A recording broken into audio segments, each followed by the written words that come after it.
महामहिम राष्ट्रपति जी ने राम मंदिर के निर्माण की बात की और मर्यादा पुरुषोत्तम प्रभु श्री राम हमारे राम लल्ला जो विराजमान हुए उसके लिए मैं समूचे देश का अभिनंदन करता हूं और उसी के बारे में कुछ पंक्तियां कहकर मैं अपनी वाणी को विराम दूंगा।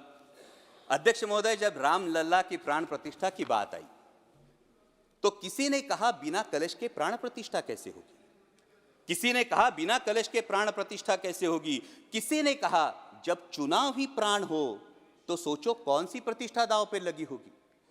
लोग तो कुछ कहेंगे, लोगों का काम है कहना, आप जन की बात मत सुनना, सिर्फ मन की बात करना। फिर भी खुश थे हम 500 साल का सपना जो पूरा हो रहा था, हमारे अंदर का हिंदू भी पूरी तरह से जाग गया था। तो चल पड़े अयोध्या की ओर, राम लल्ला की दर्शन की आस लगाए। चल पड़े अयोध्या की ओर, राम लल्ला के दर्शन की आस लगाए। जो सामने नजारा देखा वो देखकर दंग रह गए। वो 3 मंजिलें, 400 खंबे, 32 सीढ़ियां, जय श्री राम का नारा लगाते हुए हम सीढ़ियां चढ़ने लगे। राम लल्ला से क्या गुहार लगाए ये सोचने लगे। पहली सीढ़ी पर याद आई महंगाई, पहली सीढ़ी पर याद आई महंगाई, दूसरी पर देश में बढ़ती बेरोजगारी, तीसरी पर पत्रकारिता की चरण चुंबकता, चौथी पर सेंट्रल एजेंसीज की संदिग्ध भूमिका। हर सीढ़ी पर कुछ न कुछ याद आ रहा था, हर सीढ़ी पर कुछ न कुछ याद आ रहा था।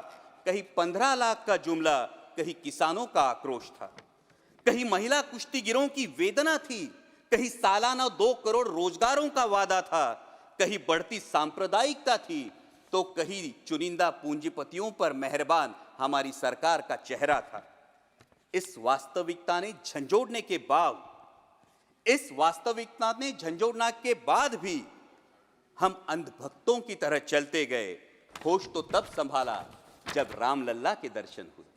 हमें नतमस्तक देख राम लल्ला मुस्कुराते हुए बोले, हमें नतमस्तक देख राम लल्ला मुस्कुराते हुए बोले, मैं कल भी था, आज भी हूं, कल भी रहूंगा।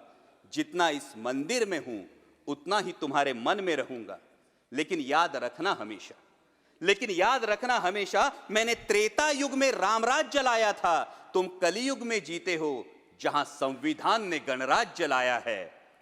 धर्म समाज का किनारा जरूर है, धर्म समाज का किनारा जरूर है, लेकिन देश एक बहती धारा है। किनारे को धारा के बीच में लाया तो प्रवाह अड़ जाता है, प्रगति के पथ से हट जाता है। इसलिए धर्म का ठेकेदार नहीं, पहरेदार बनना चाहिए। इसलिए धर्म का ठेकेदार नहीं, पहरेदार बनना चाहिए। तुम रहो न रहो, वो रहे न रहे, ये देश रहना चाहिए, देश का संविधान रहना चाहिए, देश का लोकतंत्र रहना चाहिए, ये देश रहना चाहिए। जय हिंद, धन्यवाद।